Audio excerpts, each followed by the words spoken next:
All right, welcome everyone to the launch event of Startup4Climate 2026. I'm Linda Krondahl. I'm the CEO and the co-founder of Things. We started in 2014, so we're getting old by now, working with deep tech startups, helping them to commercialize. Today, we're going to have a great participation from Maria and Jonathan from GodEl and Ellevio, and the two winners from last year. And it's also a great opportunity for you to ask any questions you might have about the challenge, the process, evaluation, and hopefully all the good results from being part of it. Being part or being in the finals or being the winners.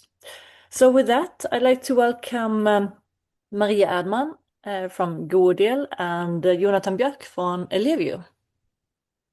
Thank you, Linda. Hi, everyone. I am Jonathan Björk, work as Head of Content and Marketing at Ellevio. And I have Maria by my digital side today. Yes, welcome everyone, and an honor to host this event. I'm Maria Edman. I'm the CEO of GodEl. And once again, welcome to this launch of Startup4Climate, one of Europe's biggest innovation challenges. And as Linda said, 2026 is our 7th edition of this challenge. Last year was a success, we must say, in the number of applicants, where 65 startups participated, and we had more than 3,000 people who casted their votes in people's votes. The focus of this webinar is to give you a good idea of why we are doing this and also how to participate. As said, you get the answers you get the possibility to ask your questions, and we also have a Q&A with the actors behind Startup4Climate and some insights from last year's winner. So feel free to ask any questions or comments in the chat, and we will pick them up towards the end. And as you notice, this webinar is being recorded and will show up on Things YouTube channel very soon. Maria. Yes, let's take a look at why we're doing this, Ellevio, Things, and GodEl together. Perhaps some of you have participated before. Every year we see at least a few familiar faces, which is great, and everyone is welcome to participate as many times as they want, as long as you're not a previous winner. So why are we doing this? We launched Startup4Climate back in 2020, and we spoke a lot about the ongoing climate crisis and how it is in many ways, mainly an energy crisis. And basically the main problem is our burning of fossil fuels. And when we do it inefficiently. Since this competition's first edition, we've moved forward, but not fast enough. And the past years have most clearly proved that fossil is not the future, both from a climate and geopolitical perspective. And the energy sector is one of the world's most main polluters and drivers of global warming. But the energy sector is also an enabler of most of the things that we today take for granted and need for our daily lives. We have fossil freedom in our hands. And we know where to start the transformation. That is, the transition to a low carbon future starts with the energy sector, and that should create a fossil-free platform for the rest to build upon. And by 2030, we need to cut our global emissions by half.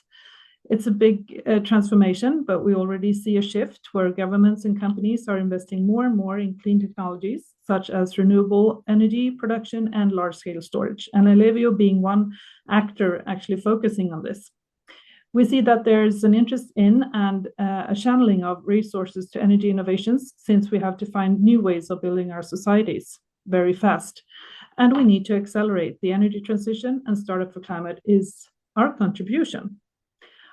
I briefly mentioned, Jonathan, that you at Ellevio have an interest in energy storage, but I know there's a lot more to be said about the role that you see yourself playing in the energy transition. So for the 7th year, Jonathan, please tell us about more what's happening at Ellevio. Sure can. Well, as many, I guess, most of you know us as a grid company, but we also have a big focus on energy storage and flexibility.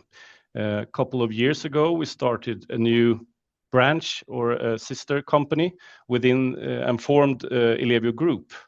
So the new company is called Ellevio Energy Solutions. And we did this because we are seeing that the energy landscape is rapidly changing, and we as a company had the option to stand and watch or join and be a part of this movement.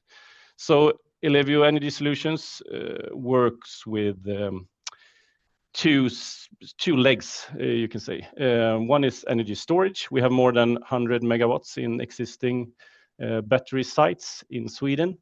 And we also work with power as a service, solutions for companies, helping them to decarbonize in different ways and providing charging for EV. But our main, our heart in the company, in the Ellevio Group, is still, of course, the electricity distribution business. We have a very crucial role in society. We serve around 1 million households and companies, but we are broadening our toolbox. Brief mention of what we as a grid company has ahead of us. Sweden needs to invest around 1 billion Swedish kronas in the grid up until 2045 to enable the ongoing transformation towards a fossil-free society. But also we need to seek ways to evolve the grid. We have built grids in the same way for 100 years or so, more or less. Now it's new technologies coming in. We work in different structures, solutions with our customers, and closer with our customers to handle the decarbonization of industries. We don't know what the future has in mind for us. Who knows in 2045? But we know that to succeed, we need to work with smart people and smart companies, as you guys. Enough about Ellevio. Maria, can you tell us a bit more about your company, GodEl? Happy to. Working with Ellevio, we provide electricity to about 200,000 customers in Sweden, being the sixth biggest competitor in Sweden. But we've been around since 2005, that is 21 years, when the Good Cause Foundation established a group of competitive companies with a shared vision of making the world a better place. So we're not the average electricity provider. In our case, our mission is to donate all our profits to NGOs. That's our core.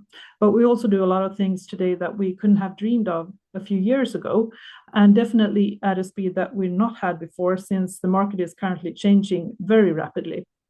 And the core stays intact, and our idea is to create value that reaches beyond our organization, and we want to enable those that are the experts in each field to be able to focus on what they do best.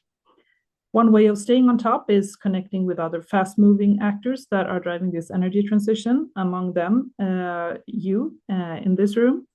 And we've expanded our services now to include services such as controlling energy use and production through our app, smart services for EV charging, and solar panels, and much more. So Ellevio and GodEl are on the front lines of the energy transition, and our best way of creating change is in collaboration with great partners. So of course, I have to mention the other collaborator making Startup4Climate happen each year, Things, the Innovation Grow House, and Linda, helping us navigate the world of tech and entrepreneurship, providing us with a lot of valuable insights through this process, and also providing us with this Zoom account.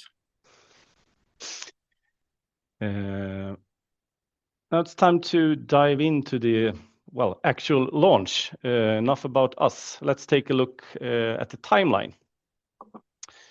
We launch today here, and the next big date to remember is August 23rd. So you have all summer ahead of you to get your submissions in. August 23rd, we close the chance to submit. And the grand finale of the year is November 10th, when we have the pitch and final event in Stockholm. So the prize, of course, that's one of the most interesting things about this. We have 2 contestants who will win 1 million Swedish kronas each, as well as 3 hours of coaching from a jury member of your choice. And you also get a free membership at Things for a full year.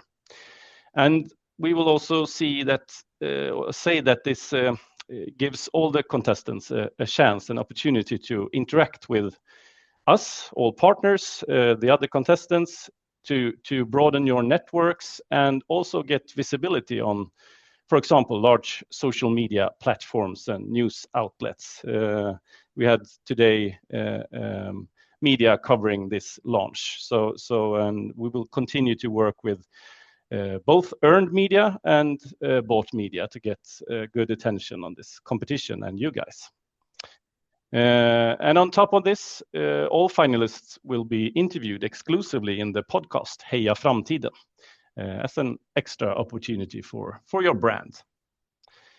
Okay, so who is this for? Well, this challenge is aimed at young companies with ideas that can speed up the energy transition and limit global warming. And that is, of course, a very broad description on purpose, since the solution to the current climate crisis is not one single thing. It's of course, array of different approaches. However, we have put a few aspects and criteria in place to create some sense of order. First of all, innovation must fall within the framing of the energy transition, promoting the switch from, as Maria said, from current energy and transport system to those that are smarter, more efficient, and can reduce humanity's negative impact on planet Earth. And the companies that apply must also meet this following criteria. The applicant is a Swedish registered aktiebolag, AB, that conducts its business in Sweden. Other markets are okay as well, but as long as Sweden is the main market. The applicant has a maximum of 49 employees. This includes also potential partners and affiliated companies. And the applicant is not publicly listed. So those are the main criteria. And just a quick note, historically, we have seen a majority of men apply to this competition. Nothing wrong with that, but we know that there are plenty of female entrepreneurs with great innovations and ideas out there. And of course, we would love to see them represented in this year's edition as well. So if you have someone in your network that would be a good match, don't hesitate to pass on the information to them. Yes, thank you, Jonathan. And as said, this is for the better good of the energy transition, but what are the actual criteria to win? So when you have your submission picked out, we will look at the following criteria: climate impact, for example, reduction of greenhouse gas emissions, or reduced and or more efficient energy use, or a behavioral change that can lead to sustainable consumption. Doability, is it doable? Does the business model work? Is it profitable? And how unique is this idea? How does it differ from already existing ideas? And the heart is an unofficial criterion based on the jury's emotional response to your project. So this is what the pre-selection looks at, and this is what also the jury looks at in evaluating your idea in Startup4Climate. And remember, what is considered the energy transition is very broad. This is not exclusively a tech challenge. As long as you can make a case for innovation being important to the energy transition, then you are very welcome to join.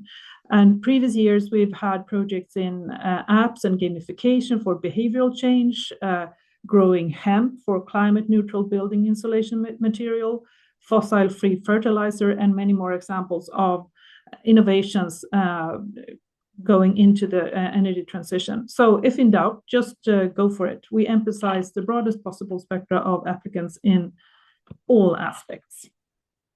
There is one more chance to join in and being part of the finale on the 10th of November. Following the submissions phase, we will open the people's vote, which in short is a 4-week period where the people will have the opportunity to vote for the future innovation and catapult that company into the shortlist. The company that receives the most votes will qualify as the 8th finalist and will have the opportunity to pitch to the jury at the final pitch on November 10 in Stockholm. Last year, we had over 3,000 individual votes, and the winner was catapulted into the shortlist without even being scrutinized by us. So it's definitely worth spreading the word.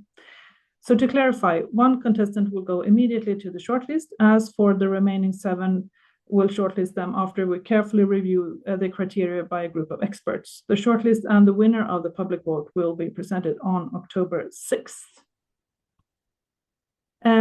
We have, as of today, launched the submission form on startup4climate.com. The idea is that it should be pretty quick and pretty easy because we have plenty of things to do as it is. The challenge closes for submissions on midnight, August 23rd. And these are basically the questions that are asked and that you will put in the submission form before August 23rd.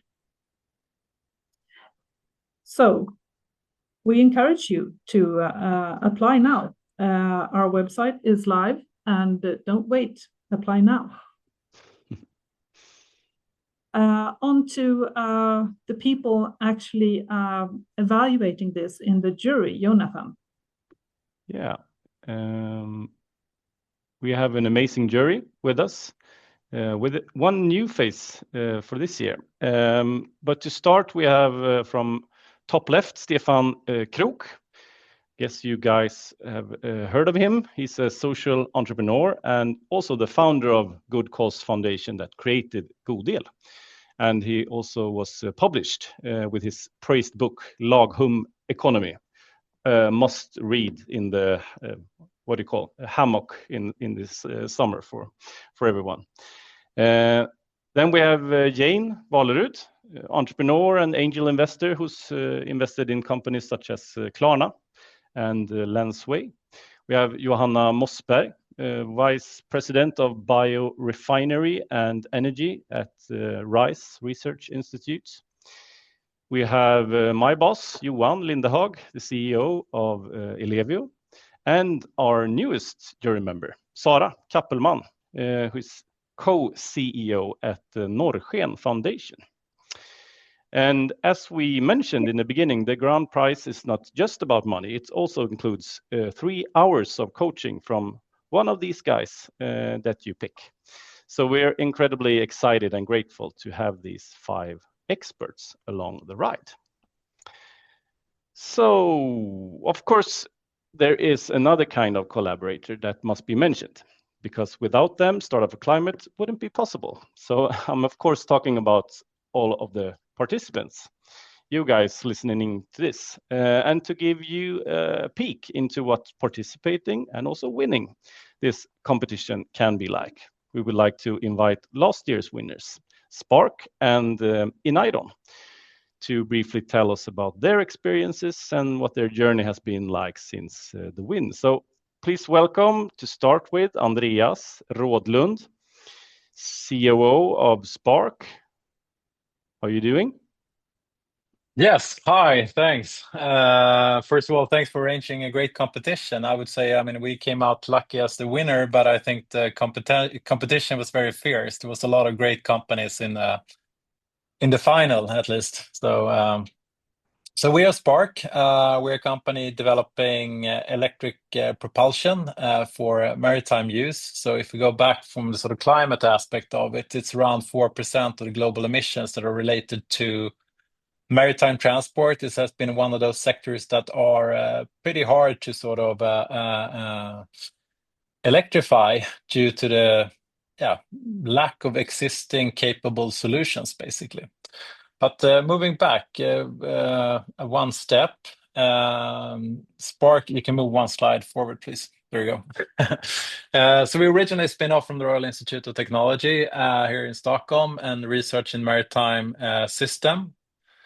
You can go back on slide 23, please. There we go. There we are.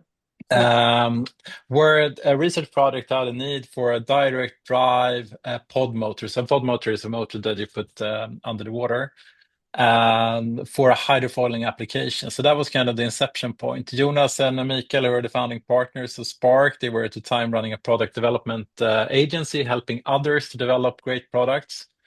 They took on the task to develop this motor, and the motor gained a lot of interest because there was not such a thing in the market. We were founded back in 2020. We currently 12 employees and a few part-time people helping with different parts of the business. We raised 3.2 million euros in equity to date, but we also have a fair amount of soft financing, around the same amount, where the most sort of significant source is EIC Accelerator from the European Union that we were awarded last year. We're currently backed by InnoEnergy, Alma Green Tech, and Santander. And as the last part, we recognized, obviously, we were winner of Startup4Climate last year. We also deep tech pioneers by Hello Tomorrow, efficient solutions by Solar Impulse. We can move on to the next slide, please. So I think I partly covered this, but what we do is we develop and produce electric propulsion for maritime transport. So basically what you can see on the right-hand side is our technology. So on the right-hand side, the very far top right, you see an outboard system. That is a complete sort of plug-and-play solution for any kind of leisure boat. So far, we have focused on a 10 kilowatt motor, which is equivalent of 15 horsepower. But we're currently developing larger sizes. What you see on the left-hand side, that's exactly the same components. And I think that's one of the beauties of our technology. It's extremely modular. So we use the same type of components across a wide range of applications. So we can mount it into hydrofoils, we can put it into outboard systems, we can put it into sail drive, but we use exactly the same core components across all those different applications.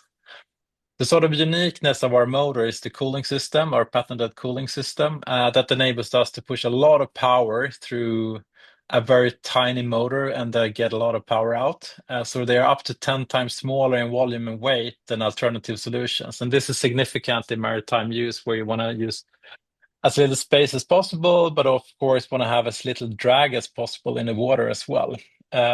It's exceptionally robust. There's no transmission, there's no gears, no seals. Those are all things that are error prone, but also things that substantially reduce the system efficiency. We are also more energy efficient. Adding to that, the sort of climate footprint of our solution is also very small, because obviously a factor 10 in size means a factor 10 less material in use when we produce the devices as well. It's scalable up to megawatt size, so it's pretty big type of vessels that you can use our propulsion for. So that's obviously the sort of long-term goal is, of course, that we're going to have sort of the full range of sizes. But here and now, we're doing mainly small motors in the range 10 to up to 50 kilowatt at this point in time. You can move on to the next slide, please. So going back to a little bit what has happened since we won and the value of winning Startup4Climate at our end, I think right after winning, I think the sort of very obvious thing, and what you mentioned, Jonathan, as well, was obviously a lot of positive PR and attention. Both good dissemination through social media, but also editorial material being created in relation to the win. So I think that per se had a substantial value for us as a company, because a lot of people obviously paid attention to what we're doing and both potential customer, partners, investors, etc. So I think that comes with a great value. But I also think that the kind of marketing value is persistent over time. It's obviously something we mention in presentations to potential customers, partners, and investors as well. So I think it's not only, the week after the competition, but it's actually a persistent value that we have got that kind of recognition. And I think that goes also for any company that has been a finalist as well. I mean, you can sort of brag a little bit about the fact that you've been selected among a lot of other great companies. Going into sort of more tangible stuff, obviously the money, I think we said that directly after winning when we were on stage, what are you going to do with the money? We said we're going to use the money to accelerate our development. And obviously, we're all driving the decarbonization agenda and time to market. The sooner is important. The sooner we get our solutions out, the sooner we can scale them, the greater impact we will have. So obviously, the core priority for us as a company was to use the money to remove some bottlenecks that we have. Obviously, when you're a hardware startup, you don't have an abundance of capital, unfortunately. So we could actually add one key employee to the team earlier than we had actually originally planned for. I think that was a major thing. We could also invest in a little bit what you see on the right-hand side, our gym. So that's basically where we're testing and stress testing our equipment. And that basically means that we can sort of remove any kind of uncertainty that potential customers will have around our solution, but also gain internal trust on the capabilities that we do deliver. With that said, I think those investments basically led us to shorten the time to market, which basically meant that we could launch our OEM offerings a bit ahead of time compared to our sort of original plan. And we have actually now been delivering to our first set of different customers.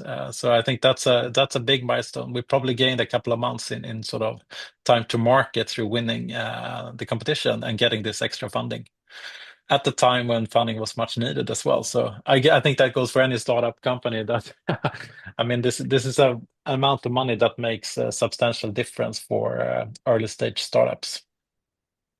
So thank you very much.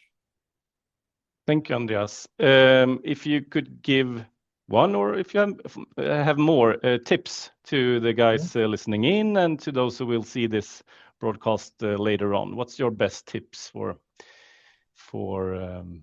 submitting when they're sitting with the submission form and also in the process ahead? I think it goes back to sort of doing the groundwork properly, to having a good and solid case as a foundation, because when you have that, it's relatively straightforward to sort of apply. So you have a thought through case, you've done your homework, the sort of value that you create and that you bring to the market, but also to society in this case. I think that's extremely important to have done that sort of groundwork properly. I think that's probably the main learning. Second part is obviously don't give up. I mean, we don't win everything we participate in. I think we actually applied for Startup4Climate a few times prior to getting to the final as well. So even if you're not a finalist, you may be a good finalist the next year. You may be in a different stage of the company. You may have matured. You may have refined your pitch, whatever. So don't give up as well. I think, being persistent is a key thing in this startup ecosystem, I guess. Persistency and endurance, maybe. Thank you, Andreas. We will. Great, thanks. Thank you. And welcome up to the stage to Theo Wiman Olsson, CEO of the other winner from last year. Thank you, Jonathan. Hi, Theo. Get your pictures. Unfortunately, I don't have any pictures to show.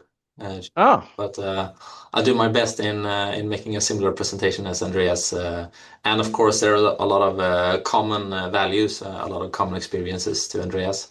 But just briefly, so I'm the CEO and co-founder at Naron. What we've done is that we have developed a new type of industrial air compressor. So the world's most energy efficient compressor. So helping large industries heavy industries to reduce energy consumption in production of compressed air. That's basically what we do. And so basically for us the climate impact is quite like it's a big part of our business, to save energy consumption, but also to save costs, of course. And there are a lot of other advantages with the technology, but I will not go into that a lot. And when we applied for Startup4Climate, we were in a phase that we have spent several years in developing the technology, but we were also moving closer to industrial validation and real sales deals. And as a hardware company, this phase is quite demanding. It needs a lot of capital to bridge this gap from equity and grant funding to be able to finance by customer funding. And so this money, it helped us to accelerate the development in several different areas, and basically, as I believe Andreas said, to eliminate some of the bottlenecks. So I've actually hired a few more people since we received the grant, and I'm continuously hiring right now. It helps us, of course, a lot with the marketing value and to get like some positive PR in a critical moment where we were about to close a funding round. So it helped us with some momentum in that funding round, which in turn helps us to reach the big milestones. But this grant in itself, it helped me to hire people faster and to really focus on how to develop our organization, not only to deliver. So where we are right now is that we have one machine up and running at Stora Enso, and we're currently preparing our next installation for Höganäs, and our third machine is sold for Södra Cell. So basically, the most important thing that we are doing right now is to really deliver on those customer deals, to really deliver these machines and make the customers happy. But also, of course, to address more customers. So that's where I put the money into project management for our up and running projects, but also into hiring more people in sales and business development.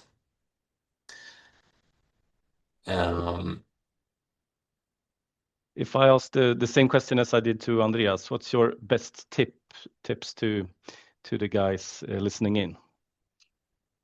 I think to really address all the 5 criteria, because I know that the jury is looking specifically at those criteria, and don't underestimate the last one, which is more emotionally oriented, because as in any sales process, people buy more with emotions than with the logic. People buy usually with emotion, and they have to defend it by logic. So don't underestimate that one.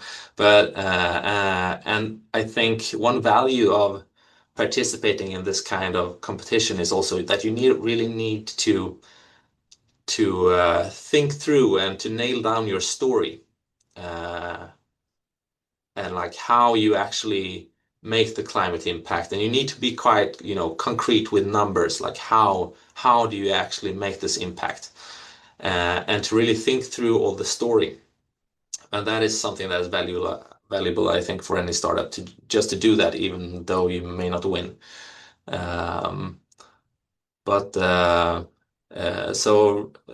Of course, the climate impact is one of the central criteria, but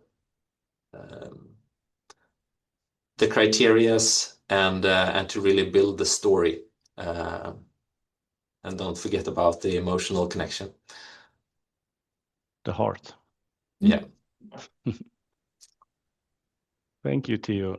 And I think we Gonna let Linda in and Maria again, maybe, and Helene as well, because now we can take questions, both for Theo and Andreas, of course, if you guys have any questions to them or to us others about the competition or the statues or something like that. Do we have any questions, Linda? We only had one question, which I answered in the chat, but is it if we're looking at the CO2 reduction in Sweden only or globally? And my response was globally. I would also say that if you have we do like to see that it has some kind of application here as well. If you only do something that applies in the opposite of the globe, of course that's important, but it might be more difficult for us to kind of relate to and so on. So I think what I think was Thomas who mentioned or Jonathan mentioned that it's good if there's actually some Swedish activities involved in it as well, so we can relate. But we're looking at the global footprint of your solution. I know this. How far can an innovation be from the energy industry? One question. I don't know who's the right person to answer that. Maybe you, Linda, again. I can probably answer it. Yes, because we're some people who do the pre-review of all the applications. So that's always a tough one to answer, actually, when we sit and look at it, because we do want to see a connection to it, but we would rather be too open than too narrow. Because sometimes there's some really nice, like for instance, if we take your case, Theo, I mean, it's not electricity in itself that you fix, but you reduce the consumption of electricity for a really, really big industrial process. So as long as we can see the reasoning that why do you, with your solution, really can make a big effort or big impact to, well, decrease damage or increase the positive move on a global scale, then that is really valuable to us. So I would say can be quite far from energy, but has to have a strong connection to it. Another question that has popped up over the years is this with the aktiebolag, AB. Do I need to have it? When do I need to have it? And so on. Can you elaborate on that? Well, from my side, I would always recommend to have it before, because if you create a company or if you can apply, and I think we've Helene, correct me if I'm wrong, but I think we have even had some that got their organizational number during like the summer period or like that. Absolutely. I've also said that when we close the application period in August, then you need to have it. So it's fine to send in the application form, but then we need to mail in your registered AB in August when we're closing. So that's we can stretch it a bit, but not all the way. If you also have a very, very young company, I mean, you can always apply, but to us, it's important to see that we trust in what you're doing and that it's going to happen, especially if you we hand you the money. You should not be here for the money. You should be here because you want to make a difference. And we provide money, or GodEl and Ellevio provide the money to help you speed that up. So the longer you've come when you apply, the stronger we feel that you have actually a case to argue for. We got a question from Daniel here. Let's see. How high do you value the team and validated technology? Do you want to answer? Otherwise, I can do it. Go ahead. Go ahead. All right. So I would say that we do value, well, my experience from working in this kind of startup world for too many years now, the team is key. The team is really important to making it happen. At the same time, we don't ask too much in the application about it. We don't go into personality tests or whatever. We cannot trust you as a founder to know what you're doing and to make sure that you have the team that you set up. If you have experiences, that's absolutely great, because I think that is a way to make it also, again, more likely that you will make it happen. We don't do a technical DD. We're a bunch of engineers and we trust in some of the nature laws. So I think you have to make sense of your application and make us believe that whatever you're suggesting is doable, but we will not technically evaluate it ourselves. Again, we assume that you have a solution that works or will work eventually. So we're not evaluating technically ourselves. So do be very clear when you explain it. Short and crisp is what we like. Not too much fluffiness, because that kind of makes it very shady or like unclear when we evaluate it. There are one more question there, you see. Yeah. Yeah. Dennis, how far along does the project need to be at the time of the application? For example, is an MVP enough, or do you expect startups to already have paying customers? Linda, over the years, I mean, we've had competitors and finalists using their money for a prototype. So it's not like you need it to be at a specific stage. It's very much the idea, the impact, and the trust that we put in the business model and the uniqueness. So looking at the criteria, no matter where you are in the process of building your company. Am I right? Yep, I would definitely agree. And sometimes you need a bit of extra cash to get over that threshold of showing it or getting that first MVP done. So then you have to argue your case a little bit better to make us really believe in it, though even though kind of no one else has believed in it yet. So if you don't have to have existing customers. If you do mention it, because and again that makes us add trust to your solution. But no, we don't have a minimum level. But if you only have like a PowerPoint level, and I think I will perhaps do this in the future, that's probably not gonna make it. I could add a small thing. There are, of course, many areas where you as a startup or a presenter may be like uncertain. Oh, there are so many important things that I want to tell. But there are also time for questions. Like when you are actually in the finalist group, you will have a slot to present with some time for questions.